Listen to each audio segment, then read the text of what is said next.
Hello everybody and welcome to my channel White Maple Designs. I'm Mary and I'm a junior digital artist.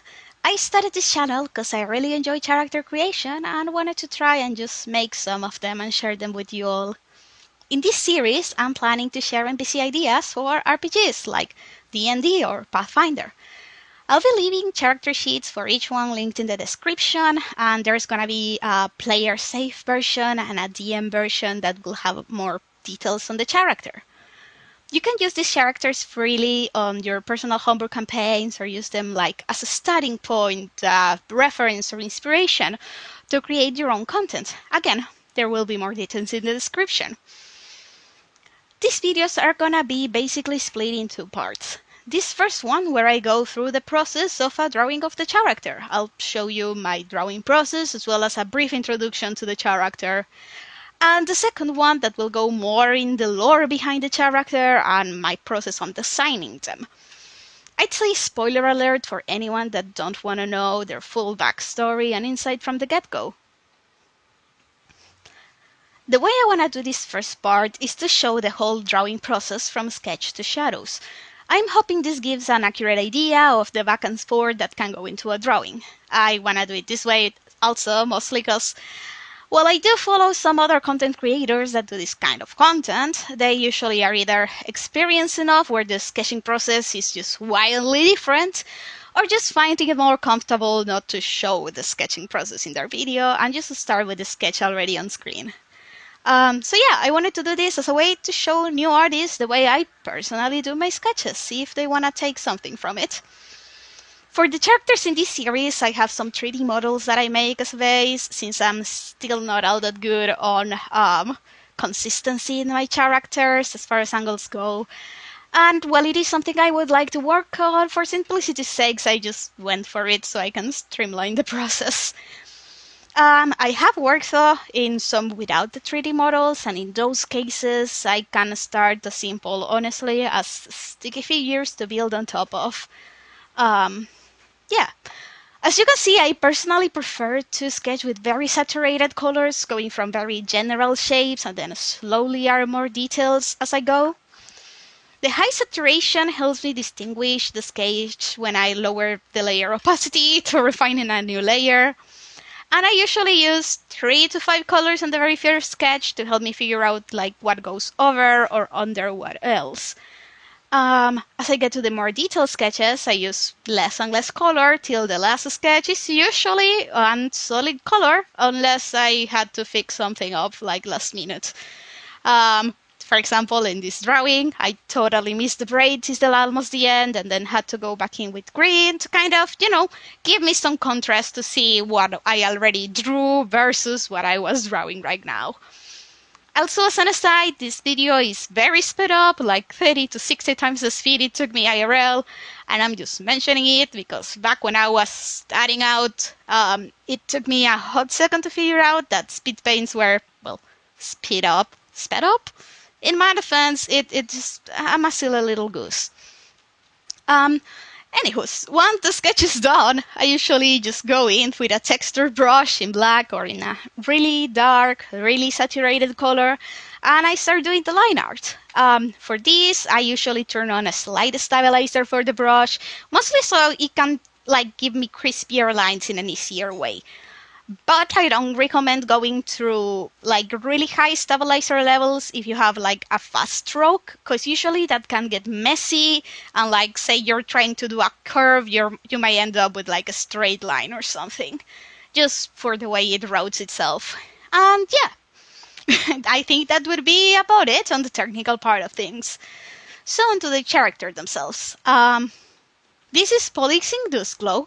She's a musician gnome and she plays the violin and technically vocals in a band made by her and 2 of her close friends. Their music is usually about social justice related topics, and they have this folk rock vibe that you can imagine like Poor Man's Poison or Mago de Oz kind of thing, Their lyrics are usually on the critiques of the system and calls to action, and she is personally very passionate about convincing other people to make a change. Outside this scenario, she's still a very enthusiastic person. You can imagine her as the type that when they're talking on a topic that they're passionate about, they would just be waving their arms around as they speak, kind of thing, you know? Also, she is honestly a born storyteller, like be it through song or just spoken word. She has this talent of like just really making you see what she's talking about. And again, just by talking, narrating. The band itself is kind of popular for their songs, and while they do some in tavern presentation, is well known that their go-to per se is this guerrilla type presentation where they just show up in a busy road and start playing and making a bit of a nuisance of themselves. So yeah, you can imagine they have a bit of a rocky relationship with the city guards, but you know, they have their ways to keep out of any serious trouble. Yeah, that'd be the first chapter in the series, I think. I really hope you enjoyed this first part. This next part is gonna be on my process of like the lore behind the character and the design of the character herself. So if you wanna leave the video here to avoid spoilers, I just wanna say that I really appreciate your views and would love it if you could like and subscribe to the channel so you don't miss the next video. So, on to the lore. As far as her backstory goes, she was born of a couple that built their own business from scratch. You can imagine them being pretty charismatic and silver-tongued, pretty good eye for business too. She grew up at this upper middle class, very comfortable lifestyle, and surprisingly, her relationship with her parents was very positive. For all that they were very business-oriented people, they did manage to strike a good work-life balance. They were very caring with her, they doted on her and tried to give her the best life they could. So yeah, she had a very good childhood and all in all, her parents just wanted her to grow into her own person. Still, she felt the pressure of living up to her parents' success, both from herself and the community where she lived at. You can imagine a bunch of just snobby rich people types. Well, she was very applied to her studies. She just didn't have the drive nor the innate talent that her parents had for business. She had always been a bit too straightforward, so the casual deceits common in business kind of flew over her head more often than not.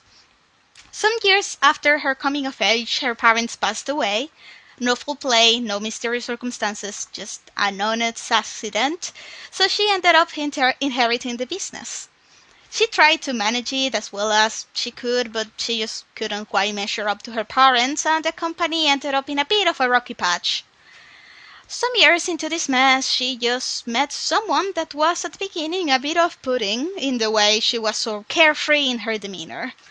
This girl decided that she was gonna make Polixene one of her friends and just annex herself to her life.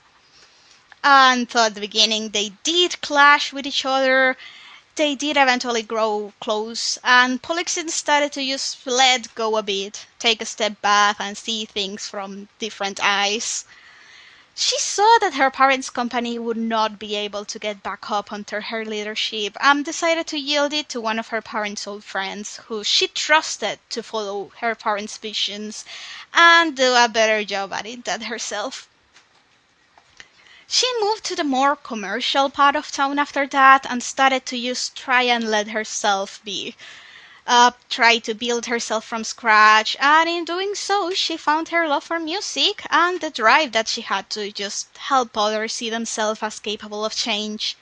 She started taking gigs here and there and went through some 5 odd groups till she settled with her current one. This was mostly due to her mannerisms coming off as off-putting to some, and her drive for advocacy maybe being a bit too much for groups to be comfortable with poking the proverbial bear. Again, that was till she met a group that were down for some public disturbance in the name of change. If you want to play her, she would be someone with very black and white morals due to her kind of privileged upbringing, to the point that gray areas to her feel just like excuses not to do the right thing. She is very outspoken on her beliefs and very self-assured in them too.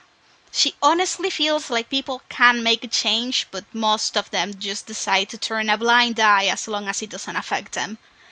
She believes that if everyone got together and changed a little bit, everything would just domino effect into a better place. And yeah, I honestly hope you have fun playing her. You find her an interesting character to play.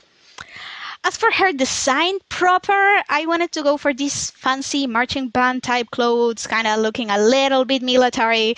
So I went for this black long sleeve bottom up shirt with the shoulder pad things that some uniforms have, and a bit of baggy eye-catching pants because, again, she is a bard. She deserves baggy pants. For the colors on the pants, I went a bit back and forth because I wanted to do them silver, well, blue silver to bring her eyes color a bit, but in the end it just looked too odd with the pauldron, so I settled on golden brown. The hair I decided to braid because, again, I feel like it fit the style. And I went for this, like, messy, loose side braid because, again, I can see someone's hair surviving a folk rock concert unscathed. Lastly, for the makeup, I wanted to go for this 80s, 70s, 90s inspired makeup. At the beginning, I was trying to do this kind of eyeshadow around the eye, but then I think it's just her eye shape didn't go with the reference that I was going. So in the end, I went for the look that Boy George has in the Karma Chameleon video. Again, because that's still the kind of eye-catching makeup that I think she'd go for. Just shifted the color to her own color palette. And yeah, that would be about it for this, I think. Polishing does glow, but extraordinary at your service. Once again, million thanks for watching the video, and if you made it all the way here, how about commenting your favorite song? Is it similar to the band style, or is it in another ballpark entirely? So, yeah, hope to see you next week, and hope you have a good rest of your day. Bye-bye!